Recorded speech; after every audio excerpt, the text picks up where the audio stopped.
ఓ నల్ల బాళ్ళు నేను తీస్తారా అంతసేపు వదిలిపోతా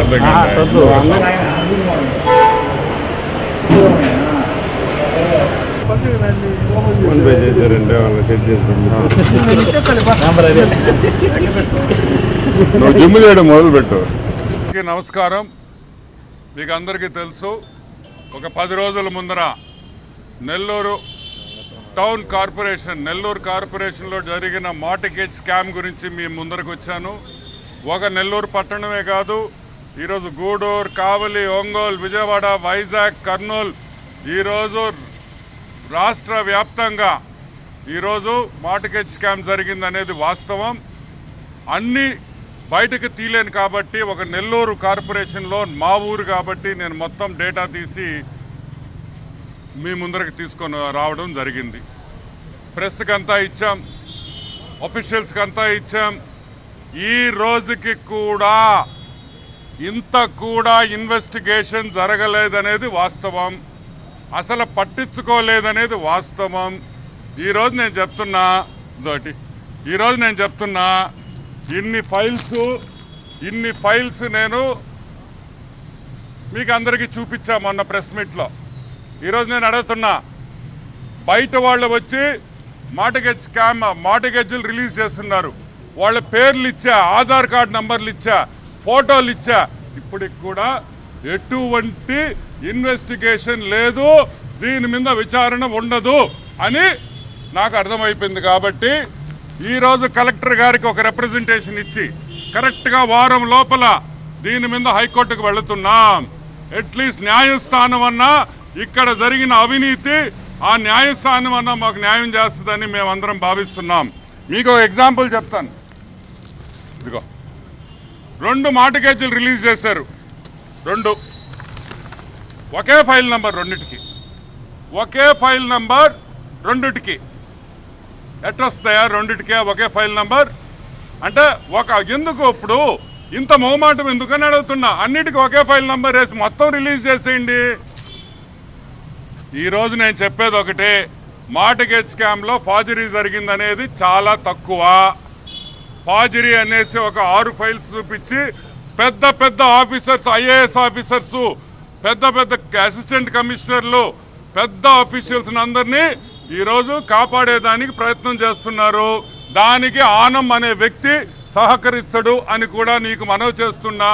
ఫార్జరీ అని 5 మందిని అరెస్ట్ చూపించి పాపం ఆ టీపీఓల్ని, ఆ చిన్న వ్యక్తుల్ని మీరు అరెస్ట్ చేసేసి పెద్ద చేపలు, బాగా తినిన చేపలు, కోట్ల రూపాయలు తినిన చేపలను మాత్రం మీరు పట్టుకోరా?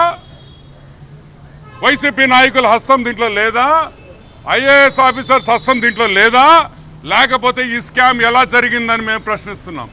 అంటే అంత లెక్కలేంతనమా? 5 మందిని అరెస్ట్ చేయడం కాదు. ఈరోజు ఇన్ని ఫైల్స్, నేను 73 ఫైల్స్ తీసా, ఇంకా 110 ఫైల్స్ ఉన్నాయి తీయాల్సినవి. అవి కూడా తీస్తాం, హైకోర్టుకు వెళతాం, సిబిఐ ఎంక్వైరీ కాకపోతే సిఐడి ఎంక్వైరీ అన్న అడుగుతాం. ప్రతి దీంట్లో పాల్గొన్న 2 ఐఏఎస్ ఆఫీసర్లు, హరిత గారు, వికాస్ మర్మత్, 2 జైలుకి పంపించేది ఖాయం అని కూడా నేను మనవి చేస్తున్నా. చెన్నుడు అసిస్టెంట్ కమిషనర్, ఈ పెద్ద తలకాయలందరూ కోట్ల రూపాయలు తినేసి ఇష్టం వచ్చినట్టు మార్టిగేజ్లు రిలీజ్ చేశాడు. అసలు AP apartments building rules and regulations ప్రకారం ఏం చెప్తుంది? ఆక్యుపేషన్ సర్టిఫికేట్ లేకపోతే అసలు అపార్ట్మెంటు అసలు ఉండేదానికి లేదు. ఎందుకు ఉండేదానికి లేదు అంటే, అది జీవించేదానికి సరైన వసతులు, ఫైర్ గేర్ అన్నీ ఉండాలి. అప్పుడే నీకు ఆక్యుపేషన్ సర్టిఫికేట్ ఇస్తారు. ఓసీ లేకుండా మార్టిగేజ్ లెటర్ రిలీజ్ చేస్తారా? మీ అబ్బసొత్తా? దానికి బిల్డింగ్ పర్మిషన్లు ఎందుకయ్యా? మీరు బోర్డు పెట్టేయండి కార్పొరేషన్ కాడ, బిల్డింగ్ కట్టుకోవాలంటే 20 లక్షలు, అన్ని అనుమతులు కావాలంటే 10 లక్షలు, ఆడొచ్చి లంచాలు ఇచ్చేసి మీరు సంతకాలు పెట్టేసి వాళ్ళు కట్టుకుంటారు బిల్డింగ్లు.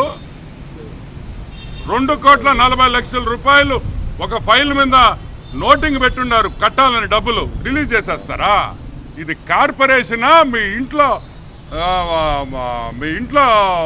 లెక్కలు రాసుకునేదా?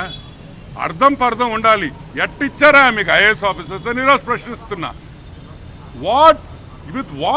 What brains you guys have? You all become IAS officers today and you don't know the bloody basics. I'm questioning the IAS cadre today. How can you have officers like this who digress, who go against every rule in the rule book and they get away with it? No, it's not going to happen. We are going to go to the High Court and let's see what happens. We'll make all these guys pay for all their mistakes that they have done. So, ఇప్పుడు ఏదో పెద్ద scam అయిపోయింది, ఫాజరీలు చేసేసారు, వాళ్ళు చేశారు, వీళ్ళు చేశారు, ఇదంతా ఒత్తి నాన్సెన్స్, అంతా అబద్ధం. ఇది జరిగింది పథకం ప్రకారం 10 నుంచి 15 కోట్ల రూపాయలు చేతులు మారినాయి అనేది వాస్తవం. దీంట్లో పెద్ద పెద్ద వైసీపీ నాయకులు ఆ కాలంలో ఆ ప్రభుత్వంలో జరిగిన స్కామ్ అని కూడా మీకు అందరికీ మనవి చేస్తున్నా. హైకోర్టుకు వెళుతున్నాం, త్వరలో హైకోర్టులోనే తేల్చుకుంటామని కూడా మీకు అందరికీ విజ్ఞప్తి చేస్తున్నాం. Thank you. పనికి మాలిన మాటలు మాట్లాడే వ్యక్తి ఒకసారి ఓడిపోయి బెత్తంతో కొట్టిన బుద్ధి రాని రోజక్క కాదు. వరదలు వచ్చినాయి, లోకేష్ హైదరాబాద్లో ఉన్నాడా? నువ్వు ఆడుండా వాళ్ళ ఇంట్లో? నువ్వు చూసా లోకేష్ ఆడుండా? లోకేష్ ఆడున్నాడో మాకు తెలుసా, నీకు తెలుసుమే? నువ్వు ఇటలీకి పోయావు, మాకు తెలియలా? నీ ఫోటో పెట్టింది నేనే కదా, ట్రిమ్గా టైట్గా అసలు ఆ డ్రెస్ వేసుకొని. అసలు ఎవర్రా ఇవి ఫారినర్ అనుకున్నా చూసి. రోజెక్క ఇటలీలో, నువ్వు మాత్రం ఇటలీకి పోవచ్చు, కాన్స్టిట్యువెన్సీని వదిలేయచ్చు. కాన్స్టిట్యువెన్సీలో అడుగులో పెట్టు, మీ కార్యకర్తలకు ఏమవుతుంది ఏమన్నా పట్టించుకున్నామే? నువ్వు మళ్ళీ మమ్మల్ని ప్రశ్నించడం. 24 గంటలు ఆడ పని చేస్తున్నారు. మీ వాడు వచ్చాడు, గేట్లు అన్నాడు, ఆ ఫ్లడ్ అన్నాడు, ఆ కాగితం సరిగ్గా కాదు. నువ్వు జగన్మోహన్ రెడ్డిని పంపిస్తావు, ఏం చేయాలా? ఆ కాగితం ఇచ్చి చదివించాలి, 15 సార్లు చదివించండి, అదన్నా కరెక్ట్గా చెప్తాడు.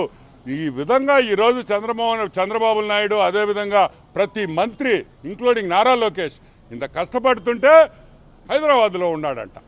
హైదరాబాద్లో నేను అడుగుతాను, అసలు బుద్ధుని మాట్లాడుతున్నావా, బుద్ధి లేకుండా మాట్లాడతావా? సైజు పెరగడం కాదు, బుద్ధి కూడా పెంచుకో. నువ్వు మర్యాదగా మాట్లాడితే మేము మర్యాదగా మాట్లాడతాం. మొన్న చెప్పాను నేను, తిరుమలలో వద్దు అన్నా, చెప్పానా లేదా? మళ్ళీ తిరుమల దగ్గరికి వచ్చి ఆమెకి మళ్ళీ సరే నీకు దర్శనం ఇచ్చారు, ఇక్కడ మా వాళ్ళని కూడా నేను విమర్శించాలి కదా. ఆమెకేందా ప్రోటోకాల్ దర్శనం ఇచ్చేదా? ఆమెకు మళ్ళీ ఒక షాల్వా, పెద్ద షాల్వా, డబుల్ షాల్వా కావాలి ఆమెకి, సింగిల్ షాల్వా జరగచ్చు. డబుల్ షాల్వా కప్పి పంపిస్తారు. ఏంది ఇది? కరెక్ట్ కాదని కూడా నేను మనవి చేస్తున్నాను. అసలు తిరుమల నువ్వు దర్శనం తీసుకున్నావు, నువ్వు ఒక ఎక్స్ మినిస్ట్రీ, వాళ్ళు ఏదో నీకు దర్శనం ఇచ్చావు, నువ్వు బయటకు వచ్చి నువ్వేం మాట్లాడతావు? అసలు దేవుడు అంటే నీకు భక్తి ఉందా? నువ్వు అమ్ముకున్న టికెట్లు, నువ్వు సంపాదించుకున్న డబ్బు ఇంకా మా వాళ్ళు తీలేకున్నారు. తొందరలో అన్నీ తీస్తాం. నువ్వు ఎంతెంత సంపాదించావు తిరుమలలో, నువ్వు ఎన్నెన్ని లెటర్లు ఇచ్చావు అన్నీ తీస్తాం. నేను అనేది నువ్వు సహకరించబాకు, పని చేసేవాళ్ళని విమర్శించబాకు. తప్పులే. నిన్నెవరు రమ్మన్లా, నువ్వు విజయవాడకి నిన్నెవడు ఆడ పిలవరు. నువ్వు ఆ మునిగా అట్లీస్ట్ నువ్వన్నా ఉంటే ఆ నీళ్లు మళ్ళీ పైకి వెళ్ళిపోతాయి, 2వ ఫ్లోర్ కూడా మునిగిపోద్ది. సో వద్దు. నేను చెప్పేది ఏంటంటే నువ్వు విమర్శించు, తప్పు చేస్తే విమర్శించు, ఆ విమర్శను స్వీకరిస్తాం. మేము మాలో పొరపాటు ఉంటే మార్చుకుంటాం, మేము తప్పు చేస్తే సరిదిద్దుకుంటాం. ఏదో విమర్శించాలి, ఏదో కెమెరాల్లో పడాలి అనేది కరెక్ట్ కాదు. నారా లోకేష్ ఎక్కడున్నాడో నువ్వు కావాలంటే పోయి మంగళగిరి కాన్స్టిట్యున్సీలో అడుగు, విజయవాడలో అడుగు. పొగులు రాత్రులు పనిచేస్తూ ఉంటే కనిపించడం లేదని నువ్వు అంటావు. పద్ధతి మార్చుకో. ఒకసారి ప్రజలు బుద్ధి చెప్పారు, అప్పుడు ఓడిపోయావు, నడి మధ్యలో గెలిచావు, మళ్ళీ ఓడిపోయి ఈసారి ఈపు బాధారు. అయినా కూడా బుద్ధి రాదు మేనిక. ఏమైంది మేమిక? మీరు మారరా? మీ మంత్రులు ఏమయ్యారే? మాజీ మంత్రులు ఏం విజయవాడలో వచ్చి తిరగొచ్చుగా? మీ రజనీ ఏమైంది? పెద్ద మాటలు మాట్లాడే మీ మంత్రులు కదా. మీ బొత్స బాబాయ్ ఏమయ్యాడు? ఆడి స్కామే ఇప్పుడు మాట్లాడింది, బొత్స బాబాయ్ గడి స్కాము. ఆయనే మంత్రి. ఇప్పుడు హైకోర్టుకు పోతుండేది కూడా ఆయన కూడా ఒక ముద్దాయి. దాంట్లో స్కామ్లో చూపించే ఇంట్రెస్ట్ ప్రజల కష్టాల్లో ఉన్నప్పుడు కూడా చూపించండి. రండి, మీరు అపోజిషన్లో ఉంటే దూరంగా ఉండకూడదు, కష్టపడండి, చేతులు కలిపి ప్రజలకు సాయం చేస్తాం. అంతేగాని ఆడ కూర్చొని ఏసీలో కూర్చొని మేకప్ వేసుకొని మాట్లాడడం కాదు, మాకు తెలుసు. మా వీడియో మీకు నచ్చినట్లయితే please like, share and subscribe.